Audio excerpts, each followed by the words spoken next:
Hi everyone, hope you're going well.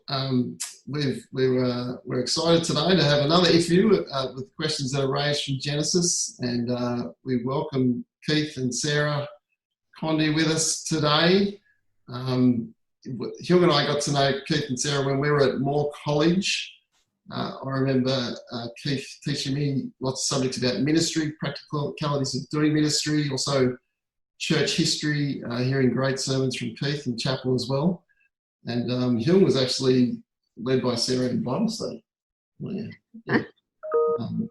They now work for Anglican Deaconess Ministries. We'll hear about that in a moment. But how are you guys going? We're going okay, thanks, Dave. And it's lovely to be here. Hello, everyone. Yeah, hi. We've been living and working from home, and it's certainly been different, but we're just thankful to God that, we have a comfortable home and an easy place to be living, actually. And yes, so we're still not working, we're still working at home. And yes, so. Excellent. Well, thanks so much for making the time for us today. That's a pleasure. Do you want to share about the work and ministry you're doing now? Sure. So Keith and I both co-direct the Mental Health and Pastoral Care Institute. It's an institute of the Mary Andrews College, and we're based in at St Andrew's House in the city. When we get to work there. Otherwise, we're doing everything online or via Zoom. We're doing Zoom a lot. But the institute we set up about 4 years ago, and really it's trying to support churches in their work in caring for people who struggle with their mental health and those who care for them. And so we are doing work in prevention, in training, and we're really excited at the opportunity to do this because we both believe that the Christian faith has so much to offer, and churches as places and communities have so much to offer that can support people with mental health issues and those caring for them. Thanks, Sarah. So this week we're studying Genesis 2 at church, and we're discovering how profound these first chapters of the Bible are, in that they might seem like straightforward narratives, but there's so much they teach us about God, life and humanity. Can you share a little about what you've been reminded about every time you come back to Genesis 2? Sure, thanks, Ron. I think Genesis 2 is quite a remarkable chapter because I just love the fact that here's this God who in chapter 1 is so above everything, so other in his power and his sovereignty and his creation. And yet here he's involved with his creation so intimately and closely and so connected. And I love that. And I love the picture I think it's actually really significant in verse 7 of chapter 2, where it talks about the creation of humanity, of the man. And you see, but he's made from the dust, and then there's the Spirit of God breathed into him. And so there's this material bit and there's this spiritual bit. And this concept of humanity as I suppose, body and soul I think is profound and very significant, where lots of people today just think we're just a very complex biological machine. And then there's other people who I think downplay the significance of the human body. But here we see both aspects of who we are as humans being affirmed. I think the other thing I want to say, which really strikes me about Genesis 2 is, often we say, we go to it as the core passage on marriage, which it is. But sometimes I think people get the idea that when you're lonely, the only solution is to get married. Otherwise, you're going to have a lonely life. But I think this passage actually teaches, I think it's got something profound to say to single people, that marriage isn't actually the solution to loneliness. And in fact, the Bible has a much bigger picture of human relationships, and particularly things like there's a theology of friendship in the Bible, which we can draw upon. But maybe I'll say a little bit more about that later. Okay. Keep going, Phil. So it's also the foundational passage for marriage. And so Jesus even refers back to Genesis 2 when he's asked about divorce in Matthew chapter 19. What are the big things that we can learn about marriage itself?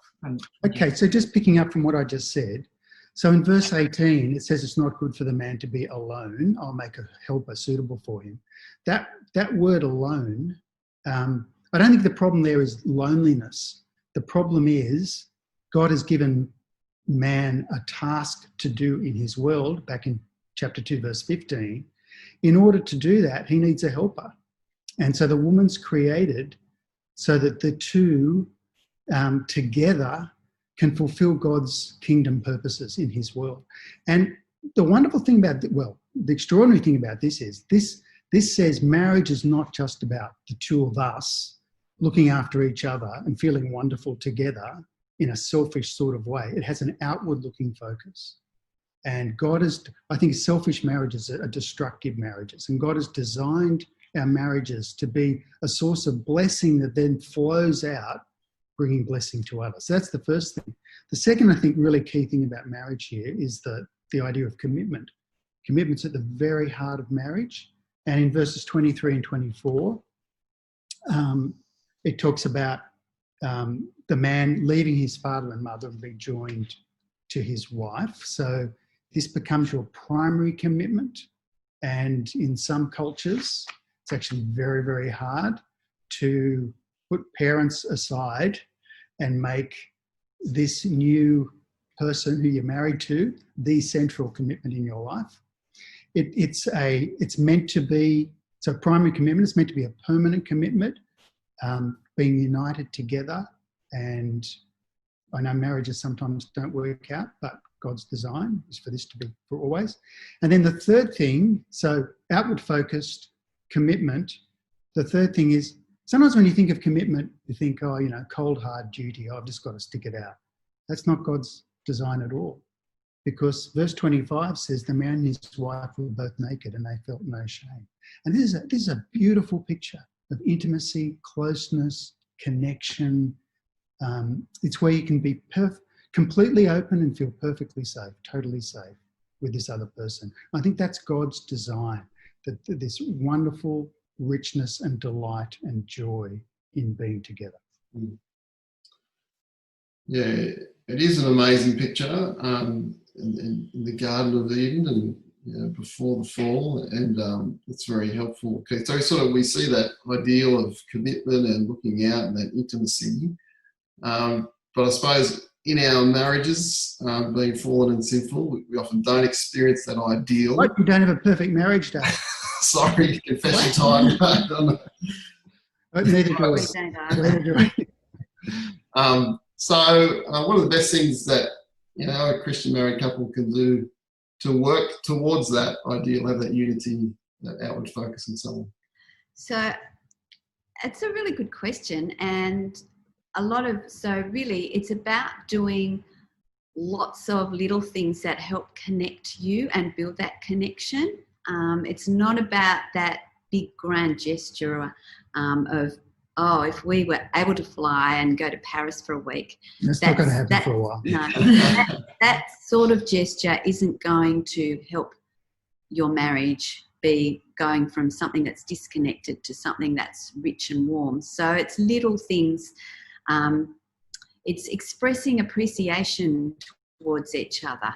It's when one of you makes a bid toward, you might send each other a text message during the day, and so you respond, or you might start trying to chat about something and you actually engage in what that conversation's about.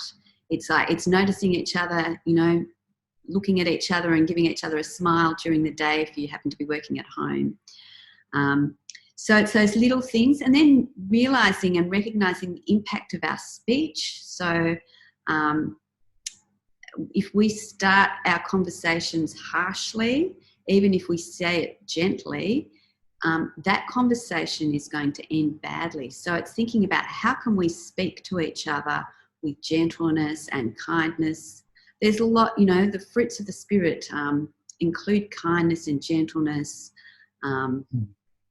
And they're the qualities that we want. You know, if we can use kind words, that's really going to help. And recognising when we do speak harshly and say cruel things, that's what's helping pull us apart and help us feeling hurt. And it's also worth recognising, you know, if you are feeling angry towards each other, what is it that you're really feeling? Because behind anger is another emotion, and you might be feeling hurt. You might be feeling disappointed. You might be feeling sad, and it's being able to communicate out of those emotions. So recognising some of that. And the other thing is the importance of our Christian character.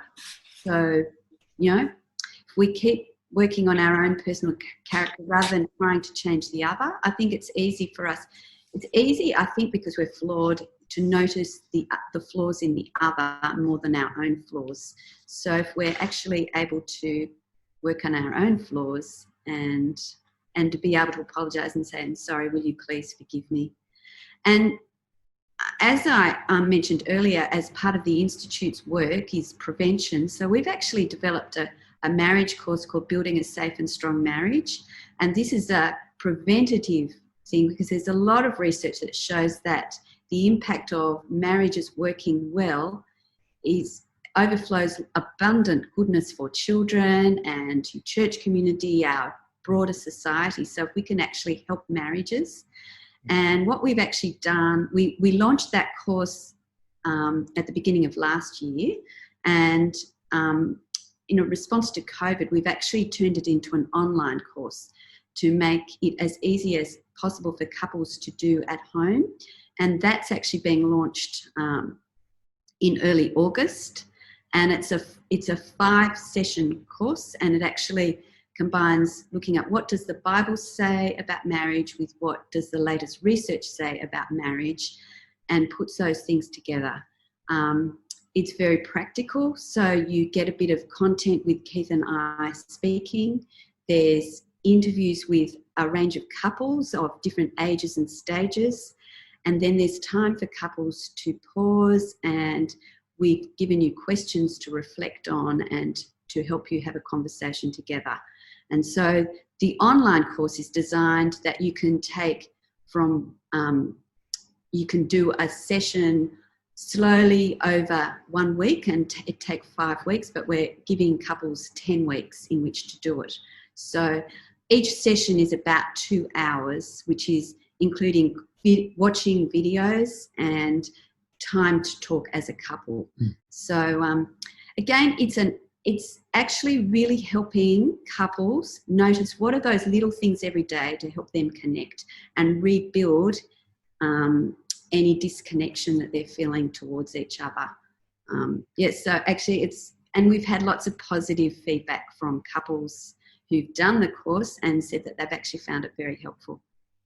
I've heard good things too about the course too, and maybe we can do it at HCK. Well, we've done a few of your courses in the past, and they've been very helpful. So thank you. So we've got a website, and you can actually go onto our website and sign up to do the course. But there's really good information about the course as well. Excellent. Thanks. It's very helpful. I think you've answered the next question. Okay. So I'll skip on to question 6, but hopefully the editing team will smooth all this out.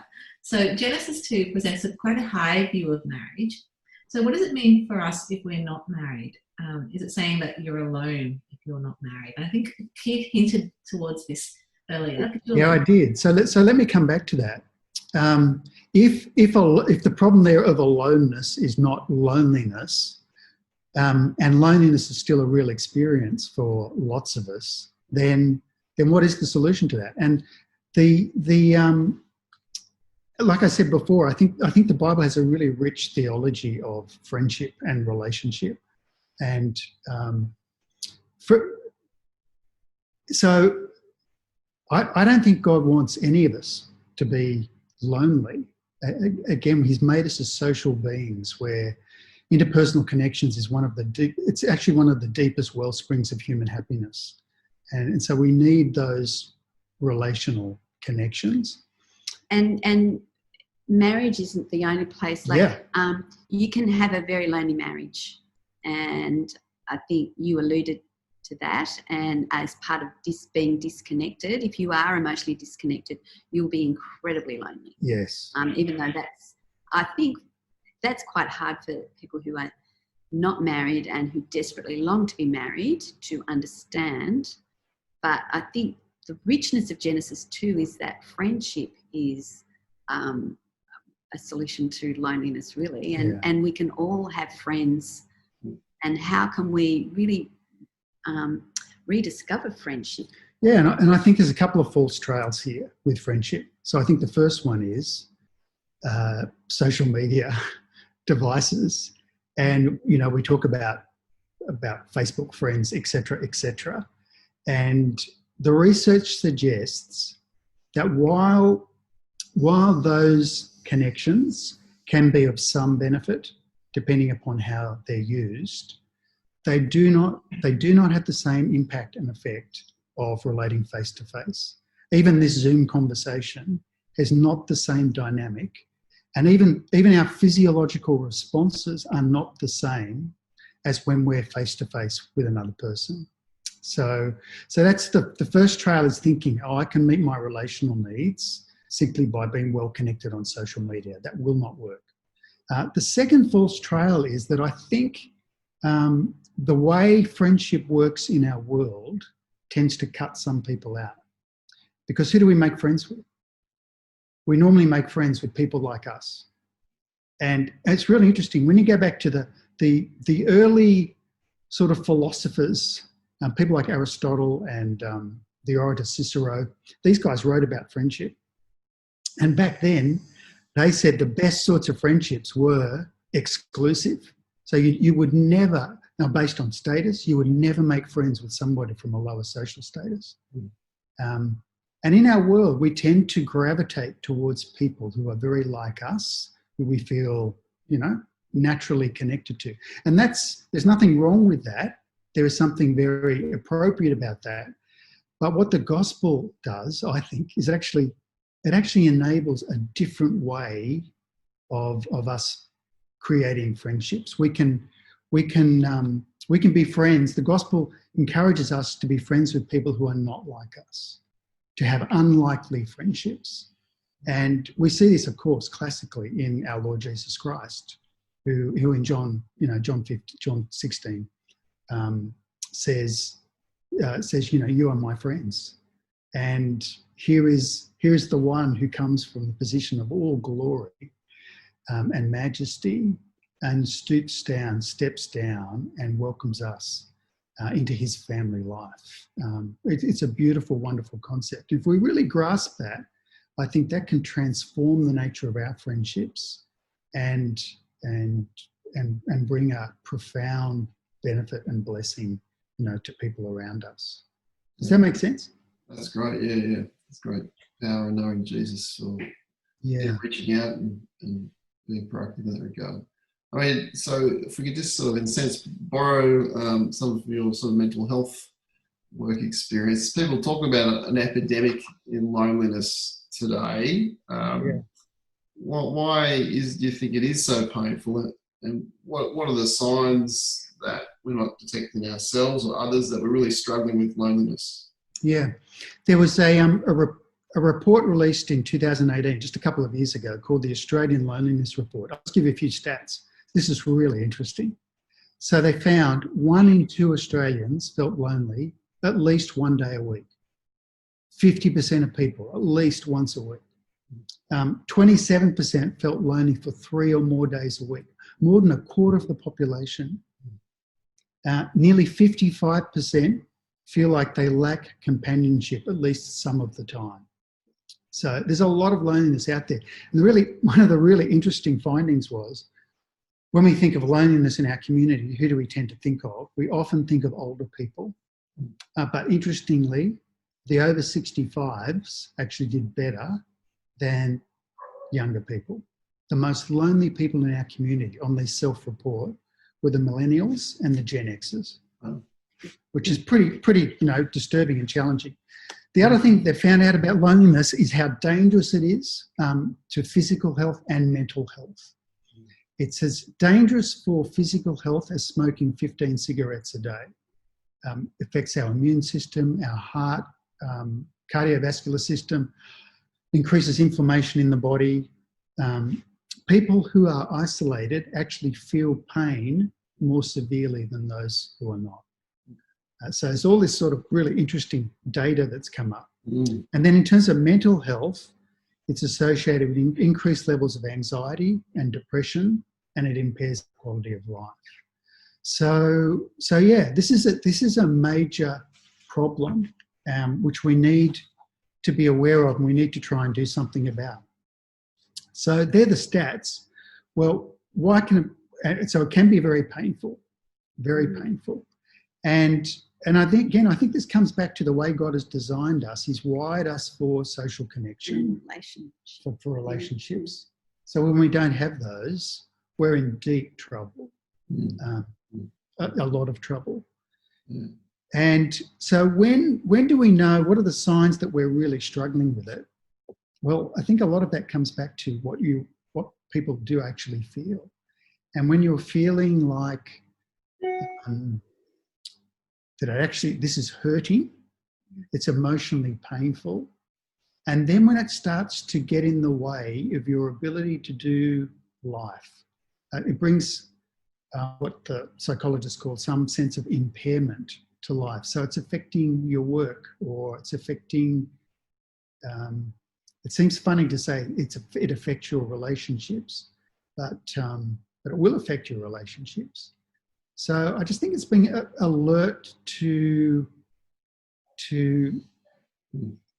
we actually need to tune into our feelings, because our feelings are always giving us information. And if we are feeling lonely, to not just try and bury that and deny it and to push it away, but to recognise it and to try and tap into those feelings, and then allow them to actually motivate us to move towards others. Because the fact they've found that feelings of loneliness are not always bad when they do function as a motivator to move towards engaging with others. And one of the big problems with COVID, of course, is where we have become more isolated, and sometimes, when we were in lockdown, there were limits on who we could see and what we could do. But even this screen time, looking at other faces, is better than nothing. As I said, it's not as good as face to face, but it's still good, isn't it? Yeah, I mean, and I think as churches,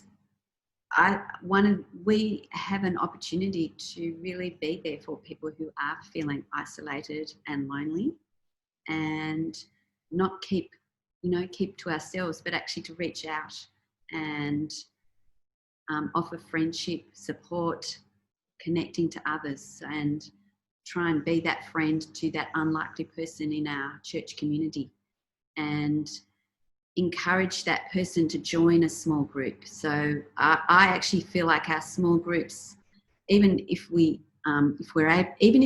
only able to meet on Zoom, they're little opportunities for us to connect.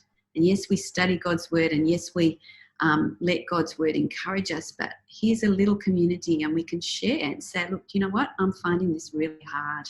And I know in my small group, I'm probably one of the youngest people in my Bible study group, and for them, COVID has been very challenging, and they were technologically challenged. So using Zoom that took a number of weeks to learn, but actually giving each other the space to share how are we really going, and letting them share that.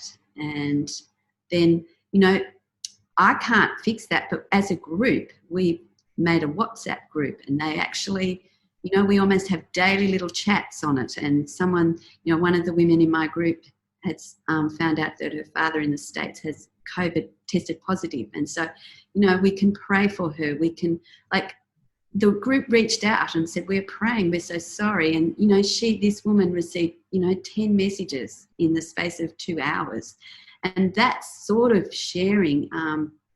That's an antidote to loneliness. Yes, that's, you know, like I'm not in this on my own. Yeah. And we as churches have the opportunity to do that and build that deep sense of feeling connected with a family and a community who care for me. And we can do that. Yeah. It's a little bit like what you're saying earlier in marriages, just the little things that matter. It's encouraging that we don't have to get married to feel like we have companionship. Yes. And in building that, the very simple things can go a long way, can't they? Like in the old days, just picking up the phone and calling someone. That was kind of phone calls. I think we can all help with this, can't we?